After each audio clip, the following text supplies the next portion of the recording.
भारत माता की, भारत माता की, भारत माता की। वंदे वंदे वंदे।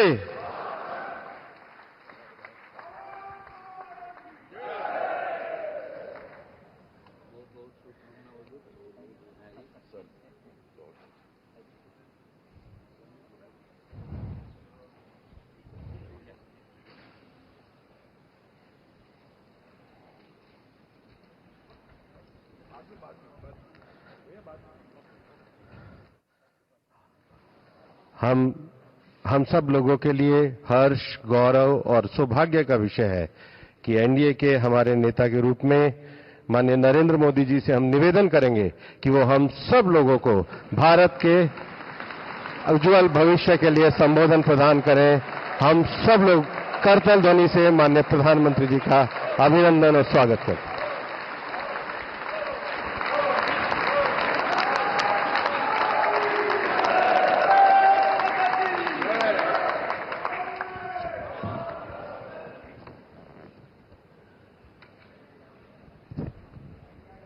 भारत माता की, भारत माता की।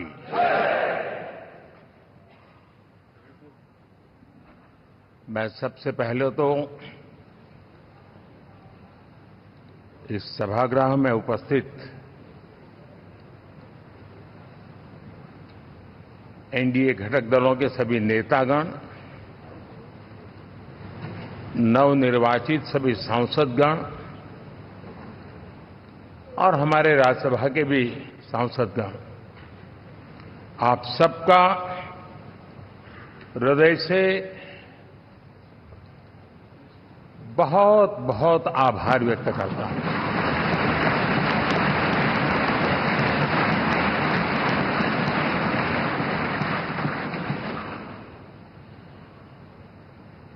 मेरे लिए खुशी की बात है कि इतने बड़े समूह को आज मुझे यहां स्वागत करने का अवसर मिला है।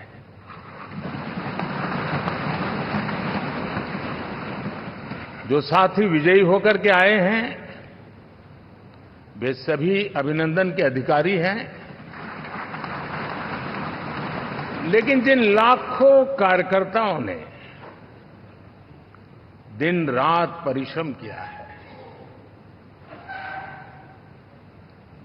न उन्होंने दिन देखा न रात देखी, और इतनी भयंकर गर्मी में हर दल के कार्यकर्ता ने जो पुरुषार्थ किया है, परिश्रम किया है, मैं आज संविधान सदन के इस सेंट्रल हॉल से सर झुका करके उनको प्रणाम करता हूं।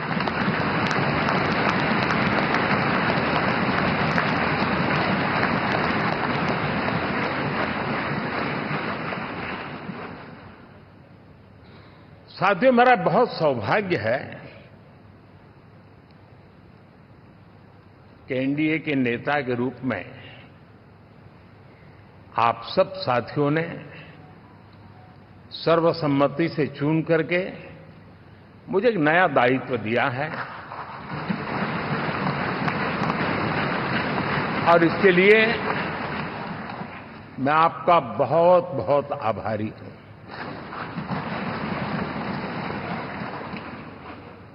व्यक्तिगत जीवन में एक मैं जवाबदारी का एहसास करता हूं। जब 2019 में इस सदन में मैं बोल रहा था, आप सबने मुझे नेता के रूप में चुना था, और तब मैंने एक बात पर बल दिया था, विश्वास। आज जब आप मुझे फिर से एक बार ये दायित्व देते हैं, इसका मतलब है कि हम दोनों के बीच, हम आपस में विश्वास का सेतु इतना मजबूत है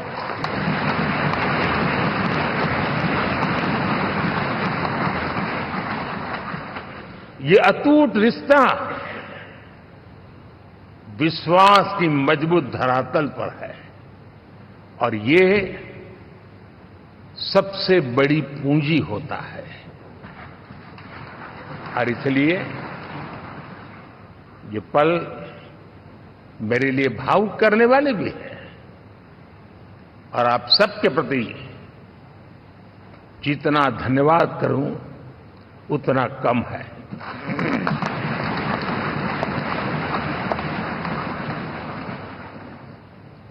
साथियों, बहुत कम लोग इन बातों की चर्चा करते हैं, शायद उनको सूट नहीं करता होगा, लेकिन हिंदुस्तान के इतने महान लोकतंत्र की ताकत देखिए कि एनडीए आज देश में 22 राज्यों में लोगों ने उनको सरकार बनाकर के सेवा करने का मौका दिया।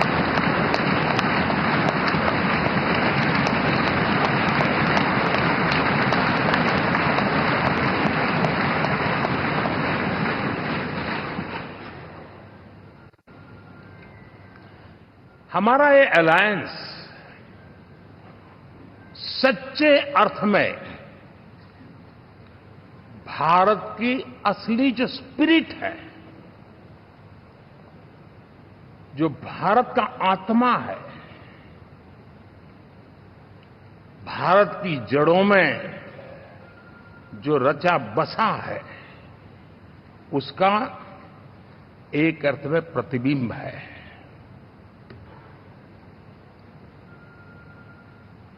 और मैं इसलिए कह रहा हूं कि थोड़ी नजर करें, हमारे देश में 10 ऐसे राज्य जहां हमारे आदिवासी बंधुओं की संख्या प्रभावी रूप से है, निर्णायक रूप से है, जहां इस आबादी आदिवासियों की ज्यादा है, ऐसे 10 राज्यों में से 7 राज्यों में एनडीए सेवा कर रहा है।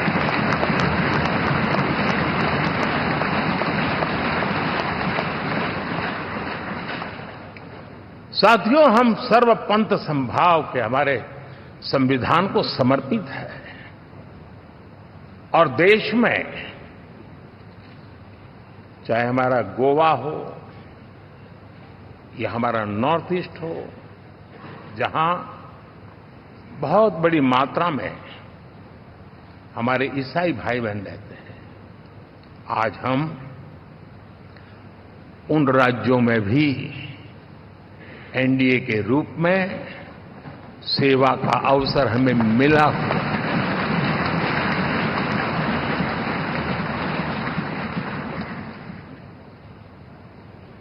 साथियों,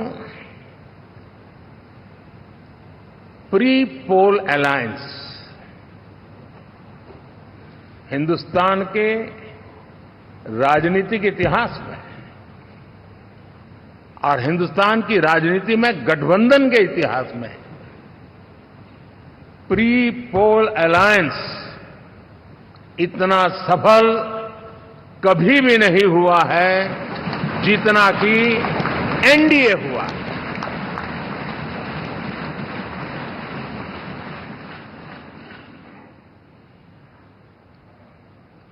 और ये गठबंधन का विजय, हमने बहुमत हासिल किया है और मैं कई बार कह चुका हूं, शब्द अलग होंगे लेकिन मेरे भाव उसमें एक सातत्य है। सरकार चलाने के लिए बहुमत आवश्यक है, लोकतंत्र का वही एक सिद्धांत है, लेकिन देश चलाने के लिए सर्वमत बहुत जरूरी होता है।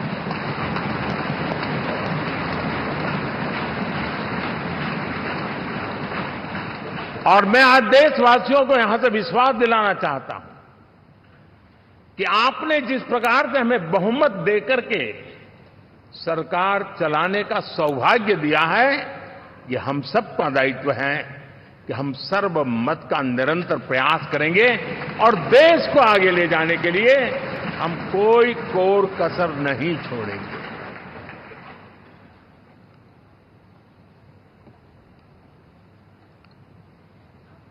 साथियों, एनडीए को करीब करीब 3 दशक हो चुके हैं। यानी आजादी के 75 साल में 3 दशक एनडीए, ये सामान्य घटना नहीं है जी। विविधता से भरे हुए अपनी लोकतांत्रिक और सामाजिक रचना के बीच में ये 3 दशक की यात्रा एक बहुत बड़ी मजबूती का संदेश देती है।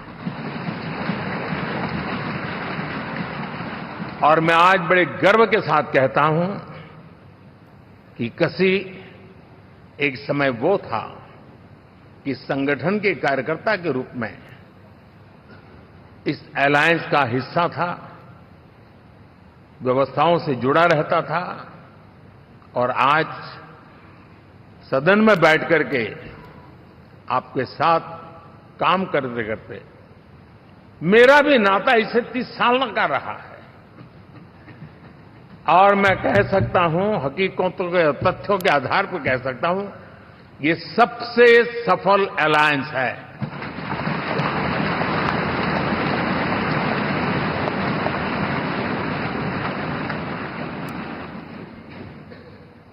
हम गर्व से कह सकते हैं कि 5 साल का टर्म होता है। इस अलायंस ने 30 साल में से 5-5 साल के 3 टर्म सफलतापूर्वक पार किए हैं और अलायंस 4थे टर्म में एंटर कर रहा है।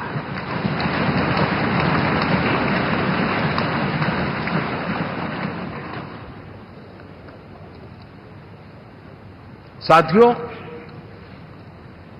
इस बात को जो राजनीति के विशेषज्ञ हैं, अगर मुक्त मन से, मुक्त मन शब्द बहुत महत्व का है, वे सोचेंगे तो पाएंगे कि एनडीए ये सत्ता प्राप्त करने का या सरकार चलाने का कुछ दलों का जमावड़ा नहीं है। ये राष्ट्र प्रथम की मूल भावना से नेशन फर्स्ट के प्रति कमिटेड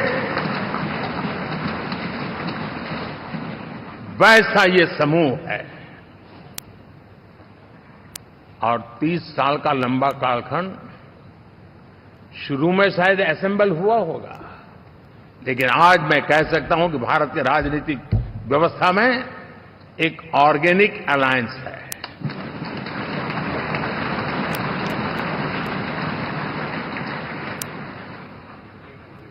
और ये मूल्य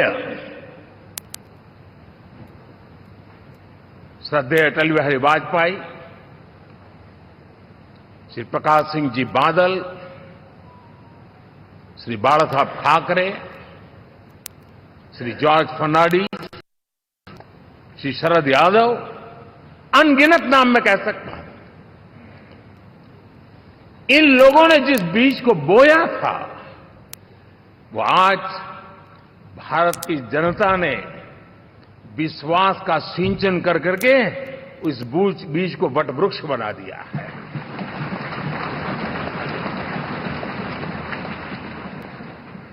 और हम सबके पास ऐसे महान नेताओं की विरासत है और हमें इसका गर्व है। बीते 10 वर्षों में हमने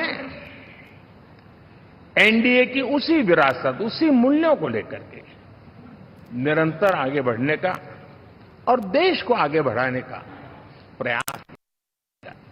जब मन से राजनीति के विश्लेषक अगर विश्लेषण करेंगे तो देखेंगे कि एनडीए का जो लोग दिखते हैं ना, उसमें एक कॉमन चीज नजर आती है और वो है गुड गवर्नेंस। इन सबने अपने अपने समय में, अपने अपने कार्यकाल में जब जब जहां सेवा करने का मौका मिला है, गुड इस देश को दिया है। और इस प्रकार से एनडीए एक प्रकार से, एनडीए कहते ही गुड गवर्नेंस ये अपने आप पर्यायवाची बन जाता है। साथियों,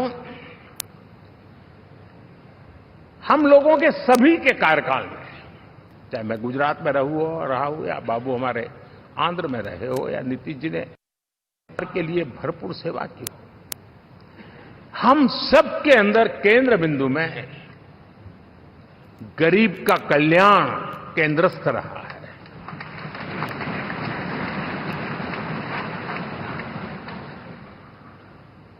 और देश ने एनडीए के गरीब कल्याण के, गुड गवर्नेंस के 10 साल को देखा है। इतना नहीं, मैं कह सकता हूं देश ने इसे जिया है।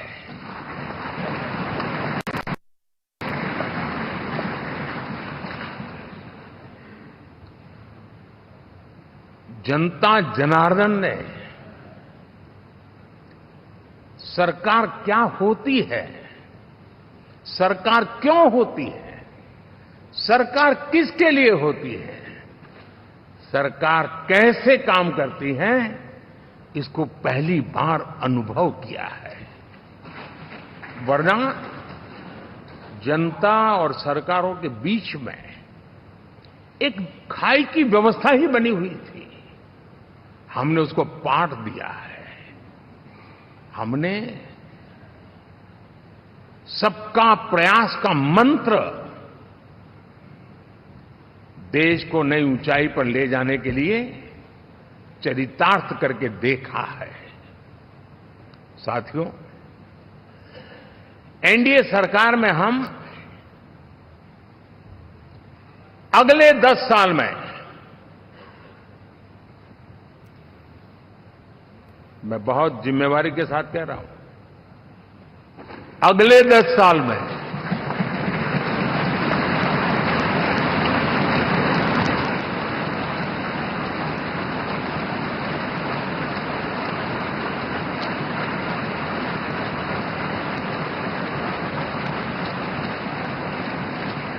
गुड गवर्नेंस, विकास, नागरिकों के जीवन में क्वालिटी ऑफ लाइफ, और मेरा व्यक्तिगत रूप से एक बहुत बड़ा ड्रीम है,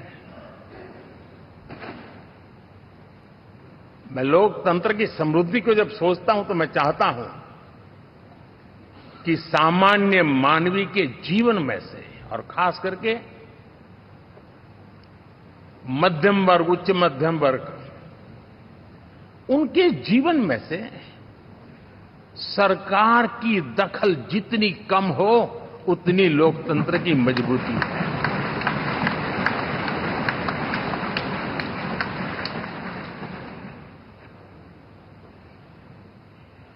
और आज के टेक्नोलॉजी के युग में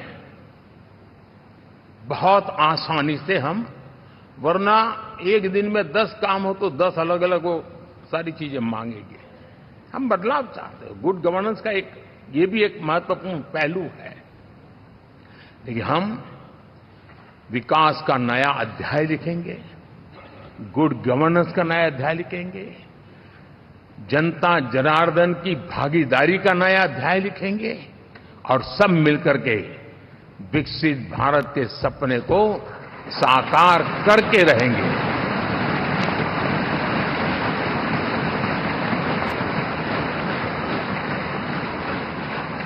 साथियों, एनडीए में, और मैं अगर विस्तार से कहूं तो सदन में किसी भी दल का कोई भी जनप्रतिनिधि होगा, मेरे लिए सब बराबर है।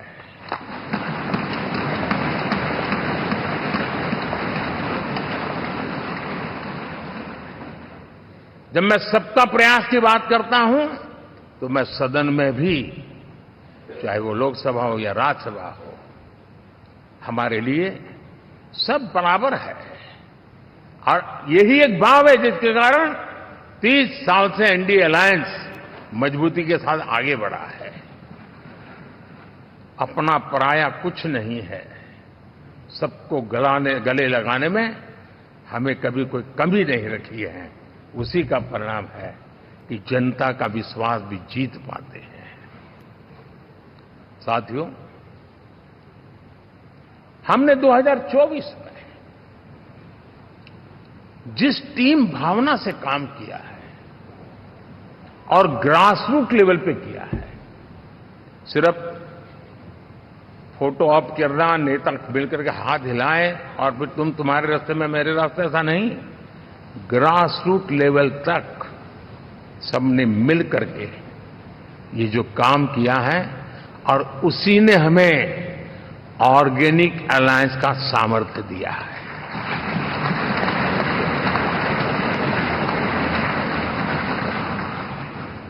एक दूसरे का सहयोग किया है।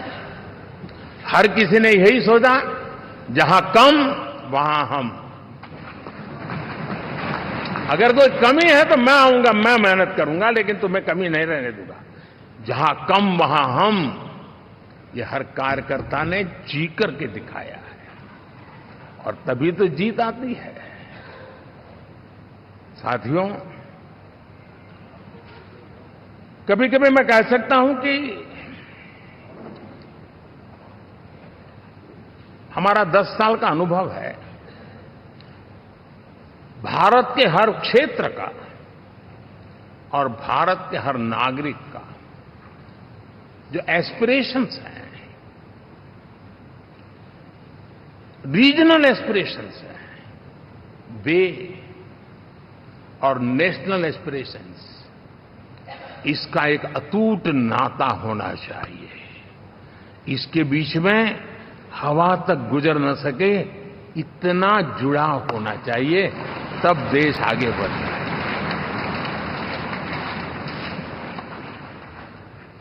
साथियों, इस चुनाव में मैं कुछ उल्लेख जरूर करना चाहूंगा जो मेरी नजरिए से मैंने देखा है। दक्षिण भारत में एनडीए ने एक नई राजनीति की नींव मजबूत की है।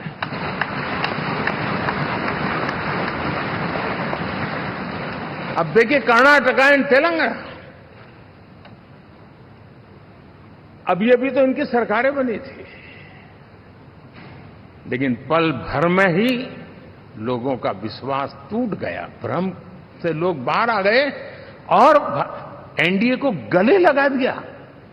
कर्नाटक और तेलंगाना में दोनों जगह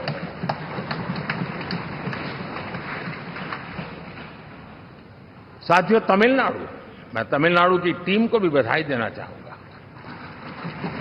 और वहां हमारा एनडीए समूह बहुत बड़ा भी है, और कईयों को पता था कि हम एक साथ एक सीट नहीं लड़ा पाएंगे, लेकिन इस लड़ाई में हम साथ रहेंगे। और मैंने बहुत से एनडीए के साथी तमिलनाडु में ऐसे हैं कि जिनका कोई उम्मीदवार नहीं था, लेकिन इस झंडे को ऊंचा रखने के लिए वो जी जान से जुटे थे। और इसलिए आज तमिलनाडु में भले हम सीट नहीं जीत पाए, लेकिन जिस तेजी से एनडीए का वोट शेयर बढ़ा है, वो साफ साफ संदेश दे रहा है कल में क्या लिखा हुआ है।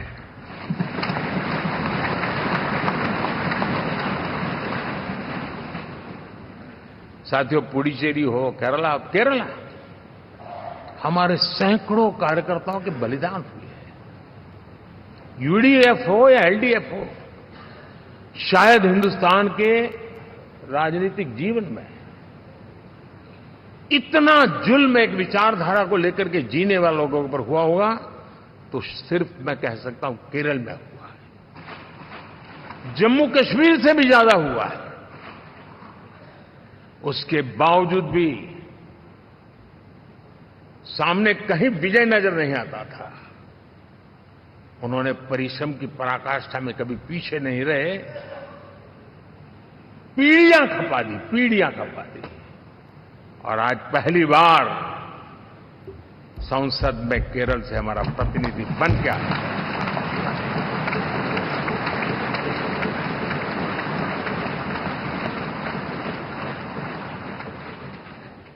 साथियों,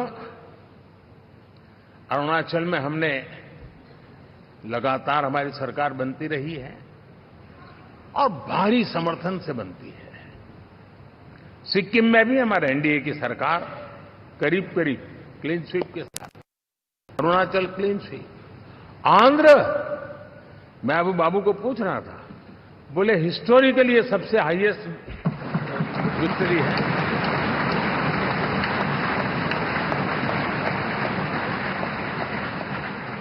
और ये जो यहां दिखता है ना पवन, ये पवन नहीं, ये आंधी है।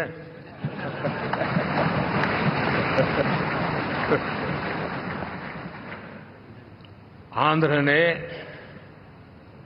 इतना बड़ा हमारे प्रति जनमत दिया है। हिंदुस्तान के लिए एक सामान्य मानवी की विकास की जो जिजीविषा है, उसका प्रतिबिंब है। और महाप्रभु जगन्नाथ,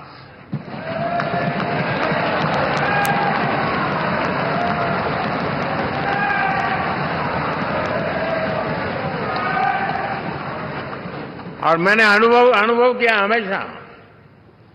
मैं हमेशा मानता हूं ईश्वर के अनेक रूप होते हैं, लेकिन जब मैं भगवान महाप्रभु जगन्नाथ जी को याद करता हूं तो मैं हमेशा मानता हूं ये गरीबों के देवता है।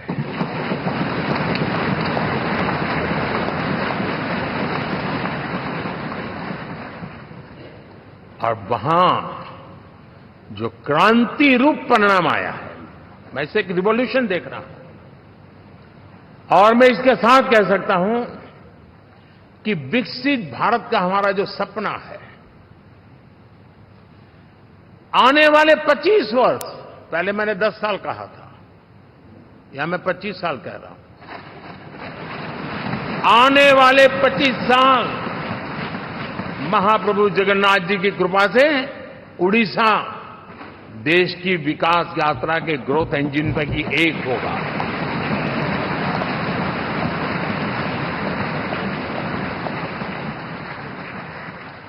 साथियों, हम लोग जब 4 जून के नतीजे चल रहे थे, मैं तो अपने काम में कुछ व्यस्त था। बाद में फोन आना शुरू हो गए, तो मैंने किसी को पूछा, यार ये तो ठीक है आंकड़े वांकड़े, तो मुझे ये बताओ कि ईवीएम जिंदा है कि मर गया?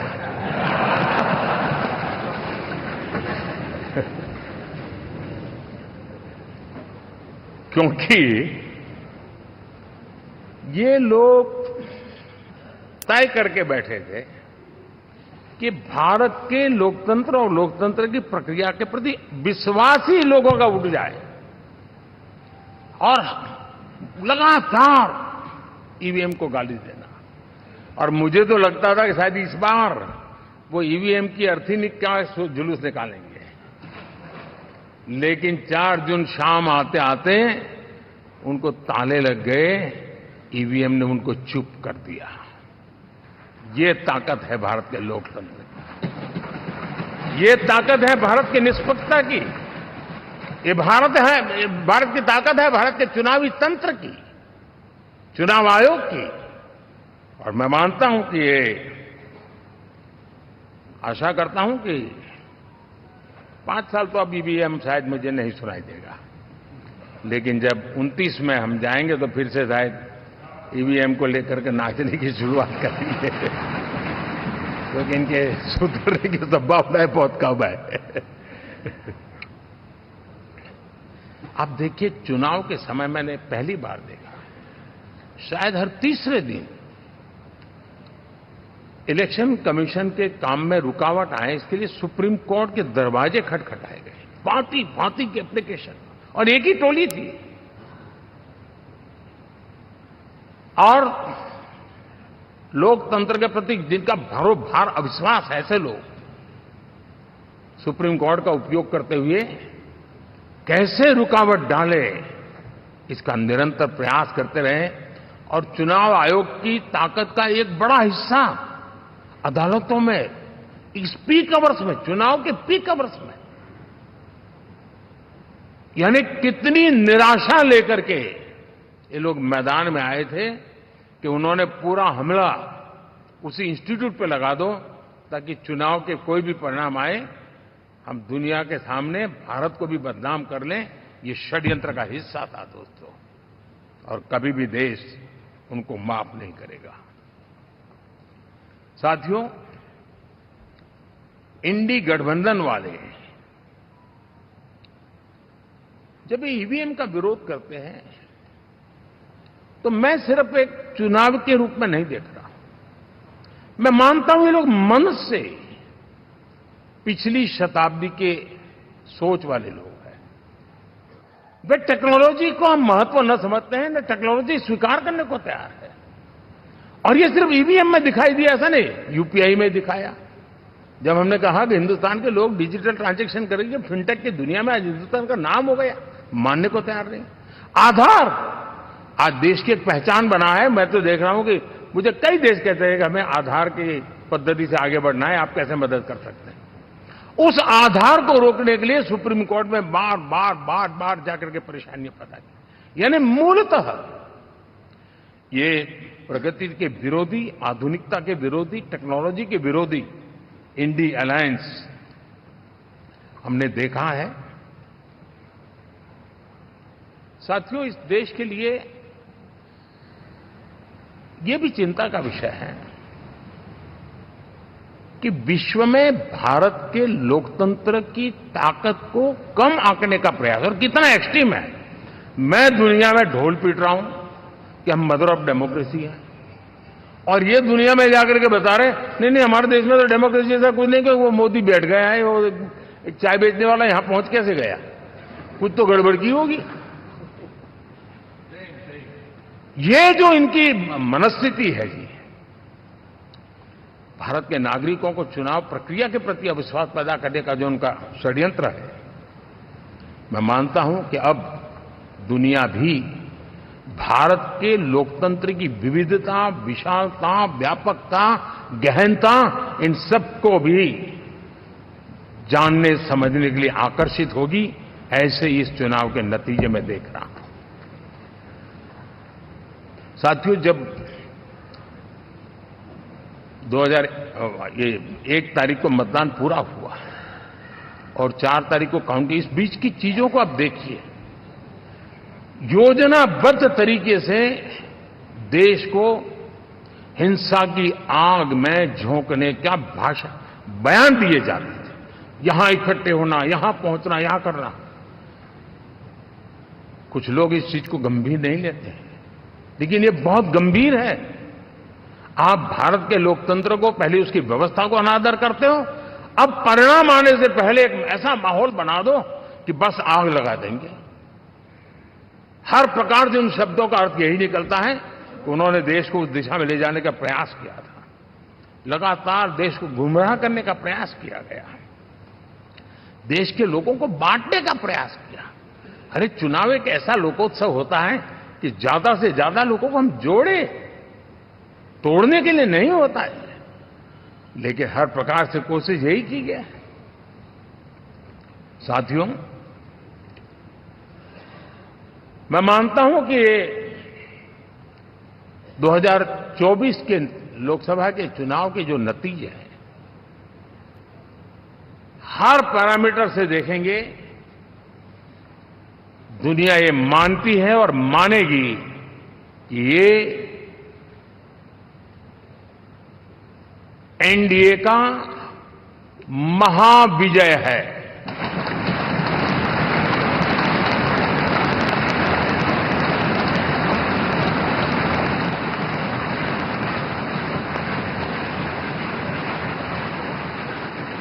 और आपने देखा 2 दिन कैसा चला, जैसे हम तो हार चुके हैं, गए। सब चारों तरफ यही दिखता था, क्योंकि उनको अपने कार्यकर्ताओं का मोरल हाई करने के लिए ऐसे काल्पनिक परेड ये करने पड़ रहे हैं। और साथियों, गठबंधन के इतिहास में अगर आंकड़ों के हिसाब से देखें तो ये सबसे मजबूत गठबंधन की सरकार है।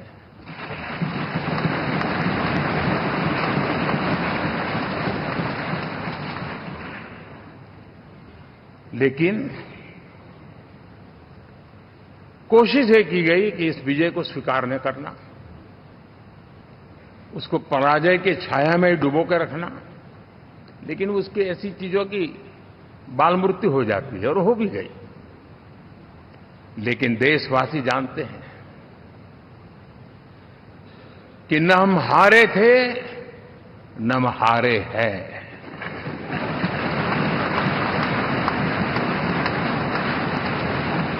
लेकिन 4 तारीख के बाद हमारा जो व्यवहार रहा है वो हमारी वो पहचान बताता है कि हम विजय को पचाना जानते हैं।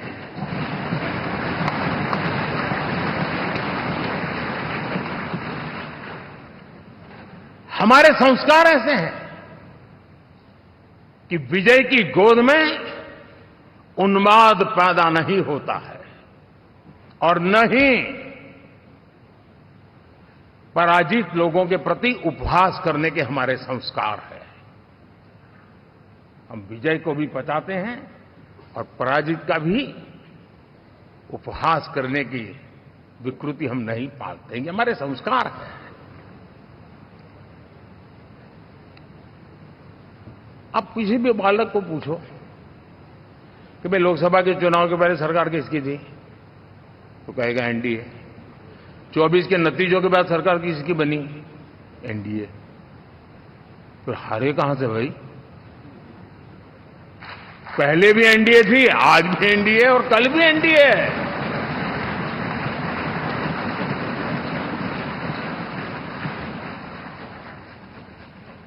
आप सोचिए 10 साल बाद भी कांग्रेस 100 के आंकड़े को नहीं छू पाई।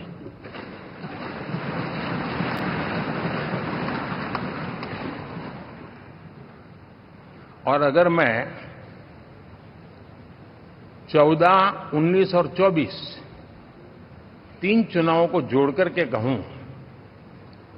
कांग्रेस के 3 चुनाव जोड़ूं, तो इन 3 चुनावों में जितनी सीटें मिली है उससे ज्यादा हमें इस चुनाव में मिली है।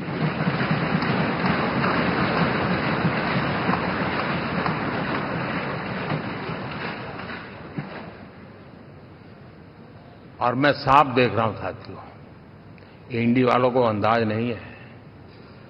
वे धीरे धीरे पहले तो डूब रहे थे, अब तेज गति से ये गर्त में जाने वाले हैं।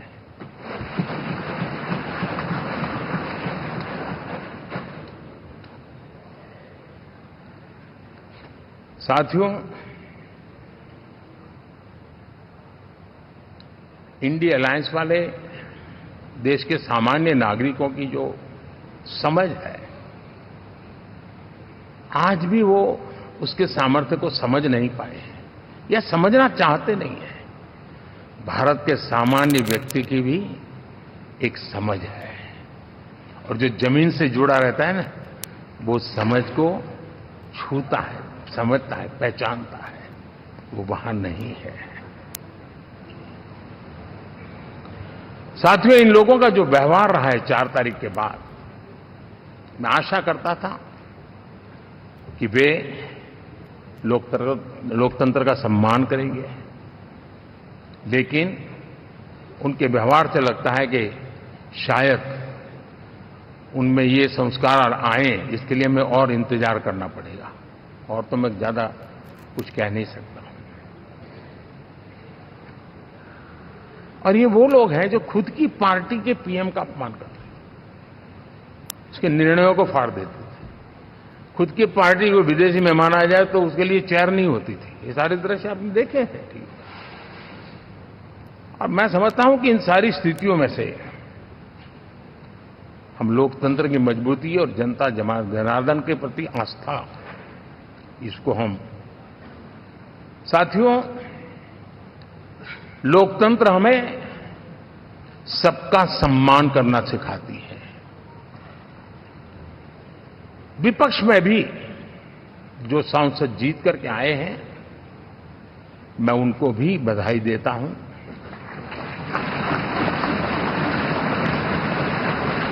और मैं पिछले 10 वर्ष में एक चीज मिस कर रहा था कि debate, participation, quality of debate मैं मिस कर रहा हूं। लेकिन मैं आशा करता हूं कि अब इस नया जो सदन बना है वो कमी मुझे खलेगी नहीं। शायद हमारे साथी भी राष्ट्रहित की नीयत के साथ सदन में आएंगे और भले वो विपक्ष में बैठे होंगे, लेकिन राष्ट्र के विपक्ष में नहीं है, हमारे विपक्ष में है। राष्ट्र में तो हम सब एक ही दिशा में हैं।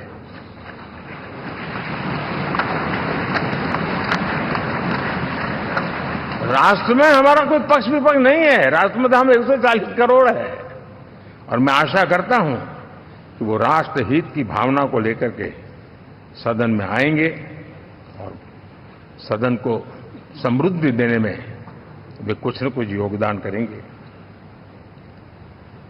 साथियों, 24 का जनादेश एक बात को बार बार मजबूती दे रहा है, बार बार मजबूती दे रहा है कि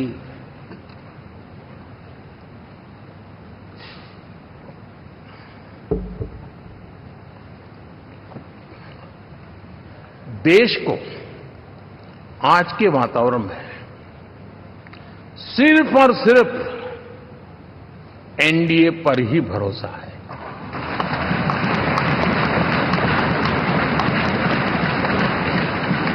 और जब इतना अटूट विश्वास है, इतना भरोसा है, तो स्वाभाविक है देश की अपेक्षाएं भी बढ़ेगी। और मैं इसे अच्छा मानता हूं और हम सबका कर्तव्य भी मानता हूं। और इन अपेक्षाओं को पूर्ण करने के लिए, और मैंने पहले भी कहा था कि जो 10 वर्ष हमने काम किया है वो तो ट्रेलर है।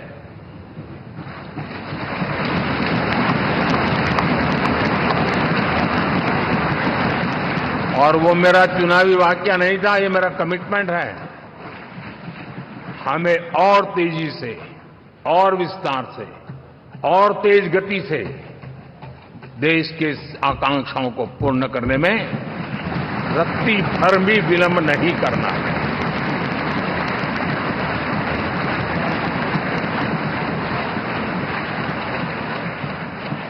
जनता जनार्दन चाहती है हम पहले से ज्यादा डिलीवर करें। जनता चाहती है कि हम खुद ही हमारे पुराने रिकॉर्ड तोड़े। और मैं साथियों, एक तरफ एनडीए रखूं, दूसरी तरफ भारत के लोगों के सपने और संकल्पों को रखूं, तो मैं कहूंगा NDA, new India, develop India, aspirational India.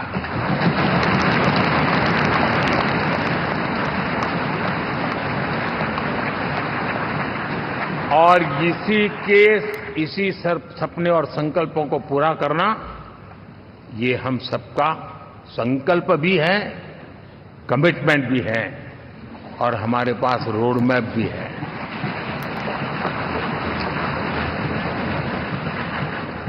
साथियों, एनडीए ने हमेशा करप्शन फ्री, रिफॉर्म ओरिएंटेड, स्थिर सरकार देश को दी है। जब जब हमें अवसर मिला हम लोगों ने काम किया है। उसके सामने कांग्रेस नेतृत्व वाली यूपीए, अब उन्होंने पुरानी अपनी छवि सुधारने के लिए नाम बदल दिया, लेकिन पहचान घोटालों की है। आए दिन घोटाले, यही पहचान रही है। और नाम बदलने के बावजूद भी देश उनके घोटालों को नहीं भुला है, उनको नकारा है।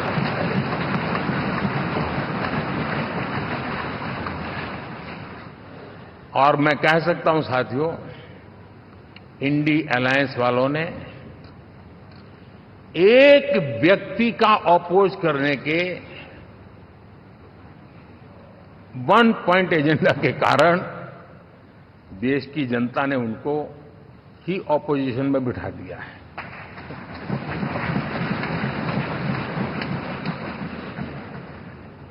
एनडीए विकसित भारत इस संकल्प को लेकर के चुनाव में गया था, देश के लिए सकारात्मक सोच को लेकर के गया था, देश की युवा शक्ति के सामर्थ्य को समझ करके नए अवसरों को लेकर के देश को आगे बढ़ने की बात लेकर के गया था। जबकि हमारे सामने जो लोग थे वो भ्रम फैलाना, झूठ फैलाना, यही गुमराह करने वाले काम यही करते रहे थे। अब एनडीए और उनका देखें, इवन नामांकन में जाएंगे तो भी आपको देखेगा उनका चुनाव प्रचार, उनका नामांकन, हम लोगों का एक एक दृश्य देख लीजिए और उनका एक एक दृश्य देखिए, कितना बड़ा अंतर है। हर चीज में उनका कैरेक्टर दिखाई देता है। और क्या रहा, फोटो ऑप के लिए तो उन्होंने अलायंस घोषित कर दिया, लेकिन कितने ही राज्यों में वो आपस में लड़ते रहे हैं, चुनावी जंग में एक दूसरे की पीठ में छुरा भोंकते रहे हैं। कभी उन्होंने कहा कि ये तो हमारा वैचारिक अलायंस है, वो भाई विचार लेवल पर ठीक है, बाकी नीचे तो हमारा अपना हम तैयार करेंगे। और अब फिर उन्होंने कहा कि भाई हम तो सीट के आधार पर अलायंस करेंगे, टोटल न भी करें, ये भी खेल खेला। और अभी अभी तो चुनाव पूरा शुरू कर दिया कि ये तो हमारा अलायंस लोकसभा के चुनाव के लिए ही था, बाद में नहीं है, ये भी शुरू कर दिया। यानी मैंने बहुत पहले कहा था कि आप देख लेना 4 जून के बाद बिखराव शुरू हो जाएगा, और वो शुरू हो चुका है। इसका मतलब ये हुआ कि वो सिर्फ और सिर्फ सत्ता सुख के लिए एक दूसरे का साथ देने की कोशिश करते थे, लेकिन उनमें उनका अगर स्वार्थ निश्चित होता तो साथ देना, वरना नहीं देना, ये कैरेक्टर था। साथियों, ये लोग कितने ही बड़े झूठे बोलते रहे हैं। और आप देखिए, चुनाव के समय उन्होंने देश के सामान्य नागरिक को गुमराह करने के लिए जो पर्चियां बांटी कि ये देंगे और वो देंगे और टिकना देंगे, फलाना देंगे, 2 दिन से मैं देख रहा हूं कि कांग्रेस के दफ्तरों पर लोग कतार लगा के खड़े हैं कि ये पर्ची है, 1 लाख रुपया कहां है, लाओ भाई, मांग रहे हैं लोग।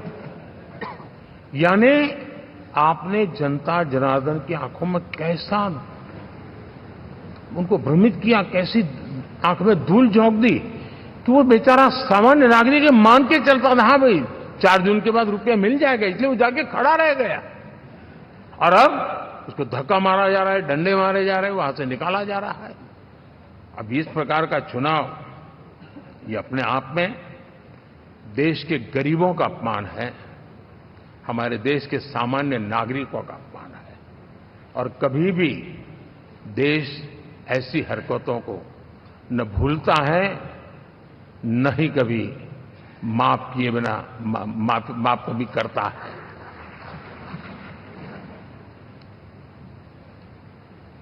साथियों, हमारे लिए संतोष की बात है कि हम एक कमिटमेंट से काम कर रहे हैं। 10 साल में हमने 25 करोड़ गरीबों को गरीबी से बाहर निकाला है।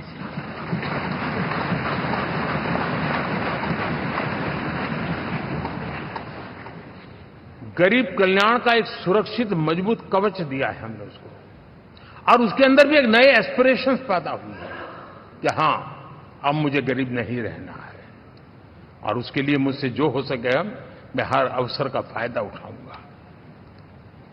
3 करोड़ गरीबों को घर, ये ऐसे कहने का आंकड़ा नहीं है जी। कितनी मेहनत पड़ती है मुझे मालूम है, लेकिन हम सफलतापूर्वक इसको कर पाए हैं। 4 करोड़ लोगों को दे चुके हैं, 3 करोड़ का हम संकल्प लेकर के आज से आगे बढ़ेंगे। यानी ये भी हिम्मत है कि 4 करोड़ देने के बाद जिन परिवारों का विस्तार हुआ है, जरूरत पड़ी है और राज्यों की भी उसमें इच्छा है, 3 करोड़ नए घर बनाने का संकल्प। 70 वर्ष की आयु से ऊपर के व्यक्तियों को, नागरिकों को 5 लाख रुपए तक इलाज के लिए मुफ्त इलाज की व्यवस्था। मुद्रा योजना के तहत हमारे नौजवानों को कारोबार के लिए 20 लाख तक की उनकी बैंक से उनको लोन मिले, इसकी व्यवस्था। ये मैं समझता हूं कि वायदा हमारे तीसरे कार्यकाल की गारंटियां, सब मैं अभी बताता नहीं हूं, लेकिन इन गारंटियों के प्रति हम कमिटेड हैं और उसे पूर्ण करने के लिए हम कोई कमी नहीं रखेंगे। साथियों, गरीब का सशक्तिकरण और मिडिल क्लास को सुविधा, ये हमारी प्राथमिकता है, क्योंकि मध्यम वर्ग अब इस देश का एक बहुत बड़ा चालक बल है। भारत की ग्रोथ स्टोरी में ये ऐसे ऐसे नए फोर्सेस मैं देख रहा हूं जो हमारी बहुत बड़ी शक्ति बनने वाले हैं, और इसलिए हम उस पर भी उतना ही, और मिडिल क्लास की बचत कैसे बढ़े, सेविंग कैसे बने, उसके लिए, उसके क्वालिटी ऑफ लाइफ के लिए हम क्या कर सकते हैं, हमारी योजनाओं का विस्तार कैसे किया जाए, हमारे नीति नियमों में बदलाव कैसे किया जाए, उस पर भी हम आने वाले दिनों में काम चाहते हैं। साथियों, पंचायत से पार्लियामेंट तक हमारी नारी शक्ति की सक्रिय भागीदारी, ये हमारा कमिटमेंट है।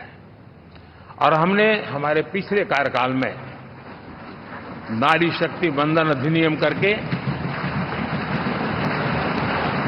उस बात को हमने आगे बढ़ाया है, और वो दिन दूर नहीं होगा जब हमारे सदन में बहुत बड़ी तादाद में हमारी माताएं बहनें देश का नेतृत्व करती हुई दिखाई देगी।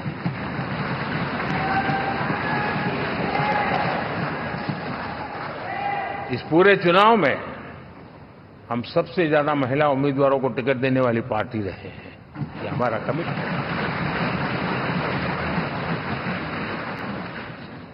हमारी महिला सांसदों को जो आशीर्वाद देश की जनता ने दिया है, मैं इसके लिए विशेष रूप से उनका आभार व्यक्त करता हूं। और साथियों, आपने देखा होगा G20 समिट में दुनिया के सामने एक विषय लेकर के हम बड़े आग्रह से गए हैं, और वो है empowerment of women, development of women. इन सारी बातों को तो हम परिचित हैं। हमने एक नया शिफ्ट किया है और हम G20 समिट से भी इसको आगे बढ़ा रहे हैं, विमेन लेड डेवलपमेंट।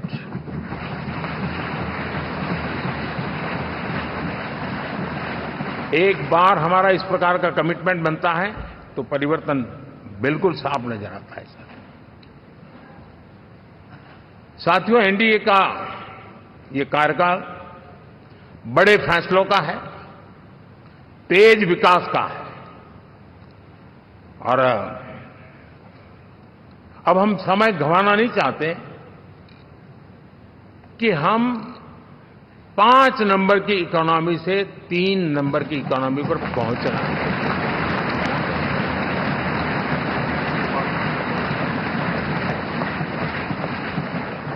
और ये खाली 5 और 3 का आंकड़ा नहीं है, उसके कारण जो अर्थव्यवस्था का कद बन जाता है, वो सामान्य मानवी की आशा आकांक्षाओं को पूरी करने के लिए सरलता बढ़ जाती है।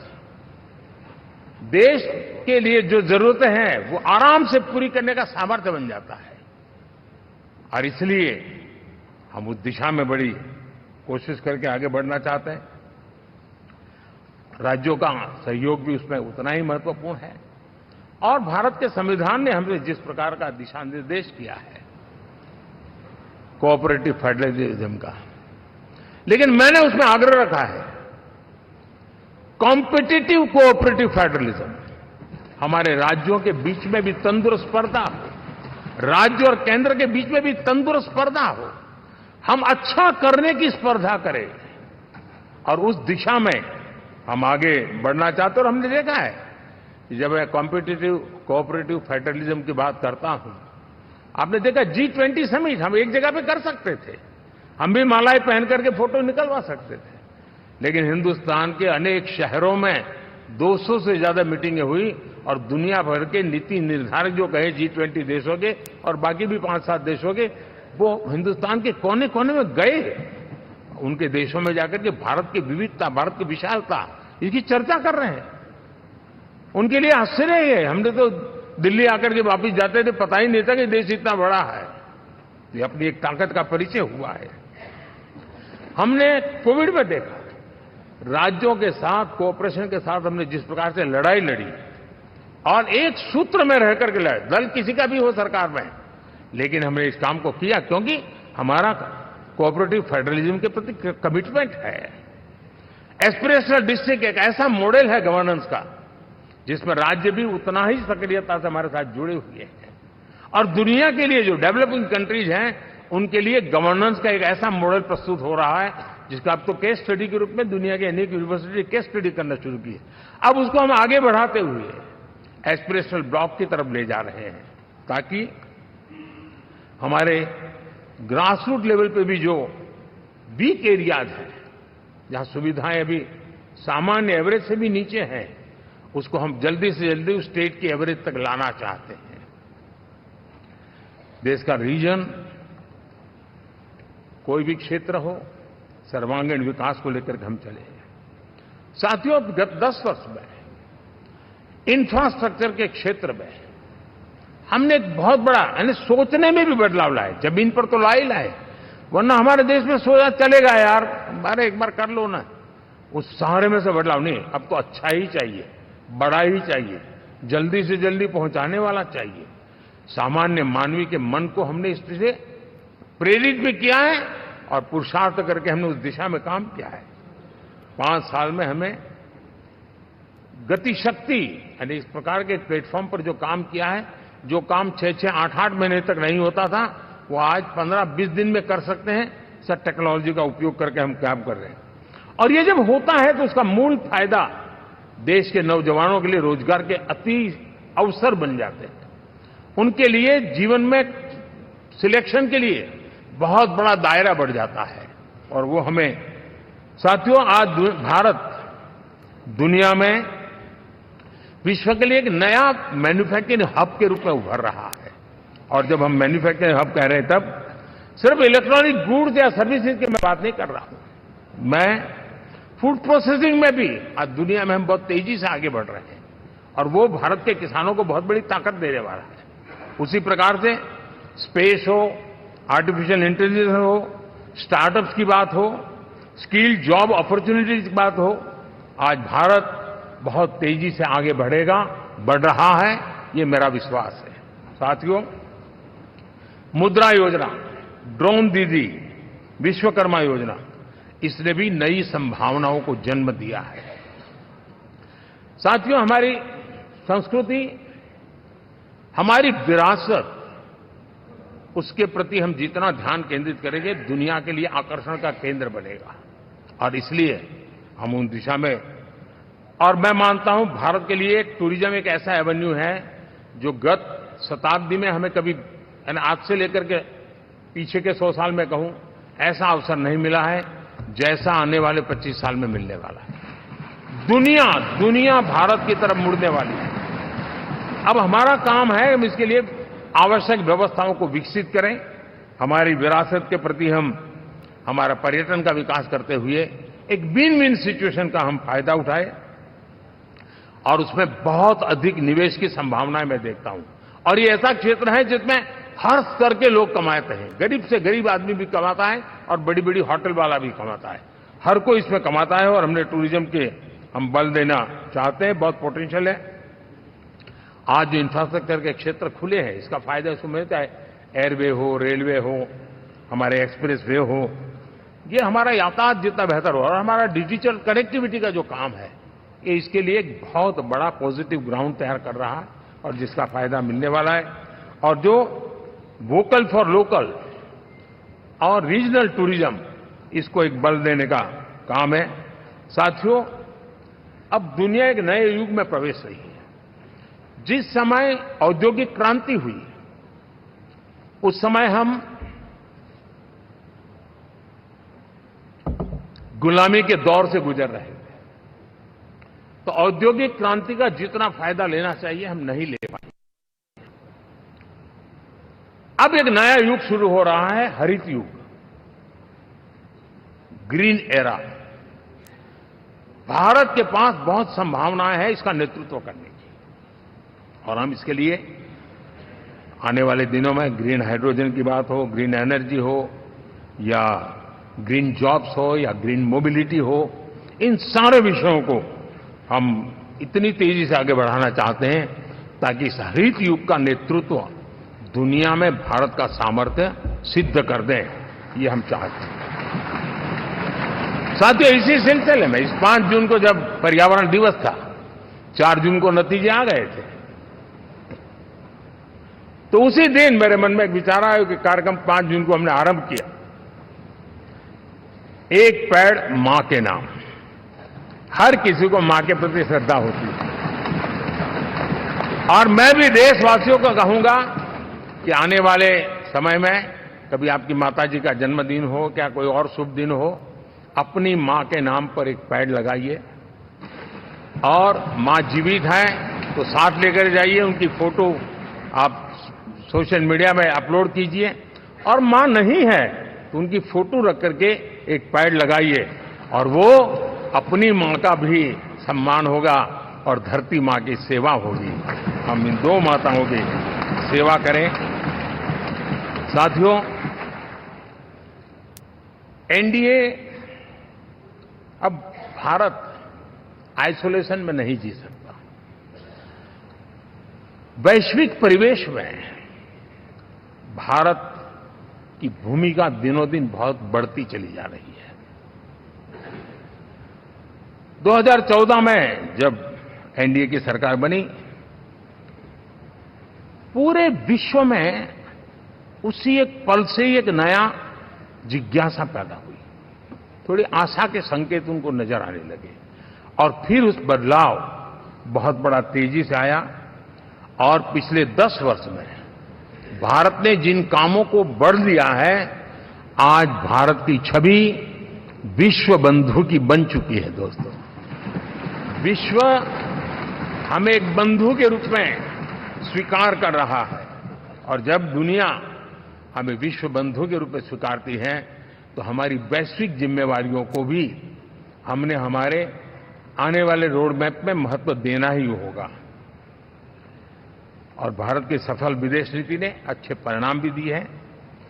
हमने हर संकट को उस प्रकार से हैंडल किया जिस प्रकार से मानवीय मूल्यों को हमने प्राथमिकता दी। उसका परिणाम है कि सामान्य मानवीय के मन में ये विश्व बंधु वाला भाव बहुत मजबूत हुआ, और भारत का सेवा भाव का जो कैरेक्टर है उसको विश्व ने पहचाना है। चाहे यूक्रेन का संकट हो, चाहे अफगानिस्तान का संकट हो, हर हमारे लोगों को बचाना हो, हमने किसी भी में हमने कोई कमी नहीं रखी है। और साथियों, ये क्षमता के कारण भारत में निवेश की संभावनाएं बहुत बढ़ने वाली है। मैं राज्यों से भी कहूंगा कि आप प्रगतिशील नीतियां बनाकर रेडी रहिए।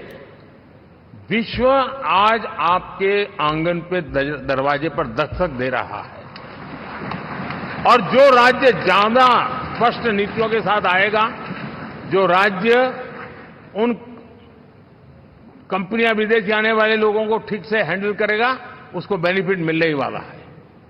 और भारत ने जो नीतियां बनाई है, भारत ने जो वातावरण बनाया है, उसका लाभ भारत के हर राज्य को मिलना चाहिए, और उस दिशा में हम तेजी से काम करना चाहते हैं। साथियों, हमने G20 समिट में देखा है, दुनिया का भारत के प्रति नजरिया बदला है। जो लोग इन चीजों को माइन्यूटली देखते होंगे उनको पता होगा कि G20 एक प्रकार से कई संकटों से गुजर रहा था। उतार चढ़ाव आते रहते थे, बिखराव भी नजर आ रहा था, लेकिन भारत में G20 आने के बाद नए प्राण से भर गया है, नया सामर्थ्य आ गया है। और ये भारत की ताकत है कि उसने पूरे विश्व को जोड़ने में G20 के माध्यम से बहुत बड़ा काम किया है। और उसके इन दिनों भी जो परिणाम आए इसके बाद मेरा काफी समय विदेश के सरकारों से फोन अभिनंदन स्वीकार करने में गया। और शायद मैं 14 में 19 में भी ऐसा अनुभव नहीं था जितना इस बार फ्लो है। दुनिया के करीब करीब अब नाम ले उसने भारत को शुभेच्छा व्यक्त की है या बात करने की कोशिश की है। यानी ये वैश्विक जो हमारा ताकत है उसका परिचय करवा रहा है। और उसके कारण मैं मानता हूं कि विश्व में हमारा सम्मान और साथ साथ भारत में निवेश, ये दोनों संभावनाएं बढ़ रही है। साथियों, हमारे संविधान का 75वां वर्ष है। हम चाहते हैं कि संविधान हमारी संवैधानिक संस्थाओं का संरक्षण भर इसके मात्र के लिए है, ऐसा नहीं, कोई अदालत में धाराओं का उपयोग करके काम करने के लिए नहीं है। ये एक हमारी भावना है, हमारा स्पिरिट है। और हमें इस 75 साल को ऐसे मनाना है ताकि हम संविधान के स्पिरिट को जन जन तक पहुंचाएं। हर जन को संविधान की जो भावना है, कर्तव्य की भावना है, अनेक बात ऐसे इस बात है, उन सब प्रति समर्पण उसका बढ़े, उस दिशा में हम काम करना चाहते हैं। साथियों, छत्रपति शिवाजी महाराज के राज्याभिषेक के 350 वर्ष के उत्सव में देश आज रंगा हुआ है। और हमारे लिए सबसे बड़ी प्रेरणा है क्योंकि उसमें राष्ट्र प्रथम की भावना है। छत्रपति शिवाजी महाराज को याद करते ही राष्ट्र प्रथम की भावना हमें मजबूती देती है। और इसलिए हम देश में इसी एजेंडा को आगे रखते हुए, और जब इसी समय 350 साल का पर्व आया है, तो हमें अपनी पॉलिसी और परफॉर्मेंस और सामान्य मानवीय का जीवन बेहतर करना है, उसमें जरा भी विलंब नहीं करना है। साथियों, विकास की सारी तैयारियां, रोड मैप लेकर को हम चलेंगे ही, चल रहे हैं। लेकिन साथ साथ हम नए नए सांसद आए हैं, कुछ पुराने सांसद हैं, कुछ ज्यादा अनुभवी सांसद भी हैं। आप देखते हैं कि इन दिनों पिछले 2 दिन से आप टीवी पे देखते होंगे, एक भी सच्चाई मुझे उसमें नजर नहीं आई। कोई ये कह रहा है, कोई वो कह रहा था, सब मैंने कहा भी जरा पूछो तो ये जानकारी लाते कहां से, गपगोले चला रहे, किसी के खाते में कुछ भी डाल करके चल रहा है। तो मतलब ये थोड़े दिन, क्योंकि 10 साल से ऐसे अवसर नहीं मिले हैं, तो शायद ये उबाल जरा ज्यादा रहेगा। लेकिन आप मान के चलिए जी, ऐसे लोग कोई पहुंचेंगे, बस साहब मेरा अच्छा संबंध है, मंत्री में आपका नंबर कर सकता हूं, आया, हमें भी पता नहीं होता है यार, हो सकता है मिनिस्टर बनने का ये रास्ता होगा तो हम भी गलती से उसका हाथ पकड़ लेते हैं और वो पता नहीं वो किस खाई में डुबो देता है। कभी कभी तो शायद अब तो टेक्नोलॉजी ऐसी है कि हो सकता है मेरे सिग्नेचर से कोई लिस्ट बाहर निकल जाए कि ये मंत्री बन गए, हो सकता है कोई बुद्धिमान डिपार्टमेंट भी बांट दे। तो आजकल कई लोग सरकार बनाने में लगे हुए हैं, मंत्री पद बांट रहे हैं, पद बांट रहे हैं, व्यवस्था बांट रहे हैं। मैं आपसे आग्रहपूर्वक कहता हूं, और जो मोदी को जानते हैं, ये सारे प्रयास निरर्थक है। वे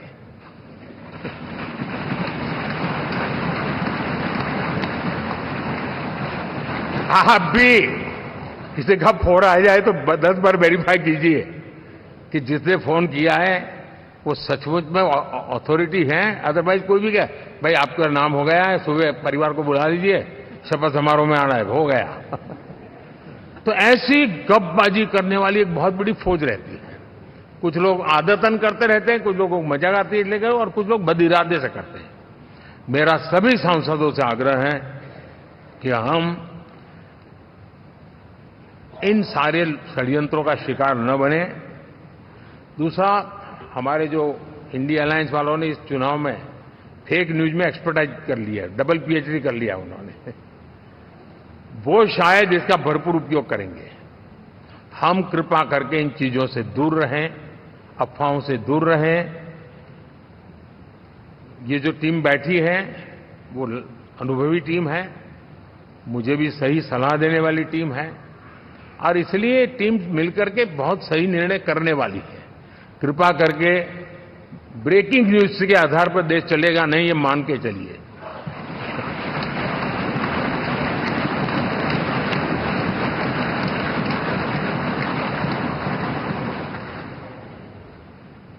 साथियों, विकसित भारत का संकल्प लेकर के हम चले हैं। 3 नंबर की इकोनॉमी पहुंचना मैं जानता हूं, निश्चित रोड मैप के साथ उसको हम पार करने वाले हैं। और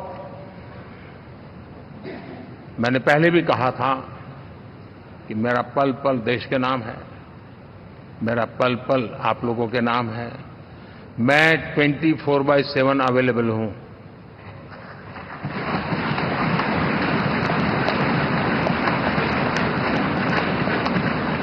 हमें मिलकर के देश को आगे बढ़ाना है। फिर से एक बार आप लोगों ने मुझ पर जो विश्वास जताया है, जो प्यार दिखाया है और जो समर्थन दिया है, वाकई मैं मानता हूं भारत के लोकतंत्र की एक बहुत बड़ी ताकत है। मैं जितना आपका आभार व्यक्त करूं उतना कम, और मैं विश्वास दिलाता हूं कि मैं आपकी आशा अपेक्षाओं को पूरी करने में, परिश्रम करने में कोई कमी नहीं रखूंगा।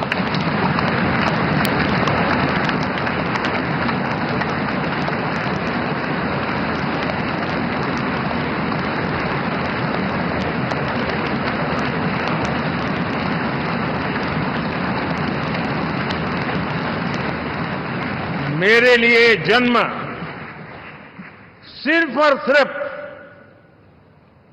वन लाइफ वन मिशन, और वो है मेरी भारत माता। ये मिशन है 140 करोड़ देशवासियों के सपनों को पूरा करने के लिए खप जाना।